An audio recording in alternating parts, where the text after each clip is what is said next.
ରଚନା ବିଦ୍ୟାଳୟରେ ସ୍ୱାଧୀନତା ଦିବସ ପାଳନ। ଉପକ୍ରମ ସ୍ୱାଧୀନତା ଦିବସ ହେଉଛି ଭାରତବାସୀଙ୍କ ଜାତୀୟ ଗର୍ବ ଓ ଗୌରବର ପବିତ୍ର ପର୍ବ।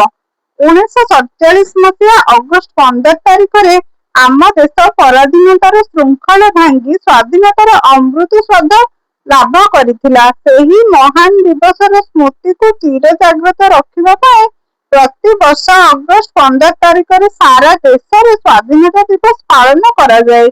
ଚଳିତ ବର୍ଷ ଆମ ବିଦ୍ୟାଳୟରେ ମଧ୍ୟ ଏହି ପବିତ୍ର ଉତ୍ସବ ଅତ୍ୟନ୍ତ ଆଡମ୍ବର ଓ ଉତ୍ସାହର ସହ ପାଳନ କରାଯାଇଥିଲା।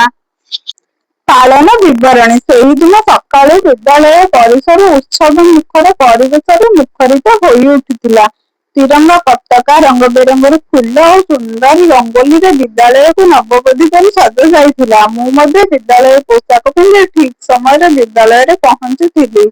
ସମସ୍ତ ଶିକ୍ଷକ ଶିକ୍ଷୟିତ୍ରୀ ସହପାଠୀମାନଙ୍କ ମୁହଁରେ ଆନନ୍ଦର ଝଲକ ସ୍ପଷ୍ଟ ବାରି ହୋଇ ପଡୁଥିଲା।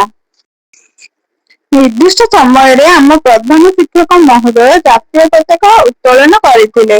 ପତାକା ଉତ୍ତୋଳନ ପରେ ସମଗ୍ର ପରିବେଶ ଜନଗଣ ମନ ସଙ୍ଗୀତର ସୁମଧୁର ସ୍ୱରରେ ଗୁଞ୍ଜରିତ ହୋଇ ଉଠିଥିଲା। ଏହାପରେ ଆମେ ସମସ୍ତେ ସ୍ୱାଧୀନତା ସଂଗ୍ରାମୀମାନଙ୍କ ପବିତ୍ର ସ୍ମୃତିରେ ନୀରବ ପ୍ରାର୍ଥନା କରିଥିଲୁ। ତାପରେ ପ୍ରଧାନ ଶିକ୍ଷକ ମହୋଦୟ ଓ ଅତିଥିମାନେ ସ୍ୱାଧୀନତାର ମହତ୍ତ୍ୱ, ଦେଶପ୍ରେମ ଓ ଛାତ୍ରଛାତ୍ରୀଙ୍କ କର୍ତ୍ତବ୍ୟ ସମ୍ପର୍କରେ ପ୍ରେରଣାଦାୟକ ଭାଷଣ ପ୍ରଦାନ କରିଥିଲେ।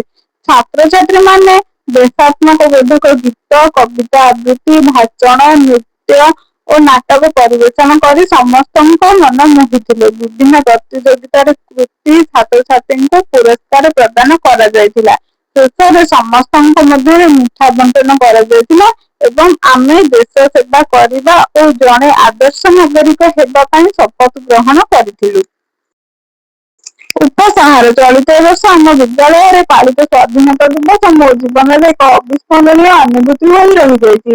ଏହି ପବିତ୍ର ଉତ୍ସବ ମୋ ମନରେ ଦେଶପ୍ରେମ, ଶୃଙ୍ଖଳା, ଐକ୍ୟ ଓ କର୍ତ୍ତବ୍ୟବୋଧର ଭାବନାକୁ ଆହୁରି ଦୃଢ଼ କରିଦେଇଛି। ମୁଁ ସଦା ମୋ ଦେଶର ମାନ, ସମ୍ମାନ ଓ ଗୌରବ ରକ୍ଷା ପାଇଁ ସଚେଷ୍ଟ କରିବି।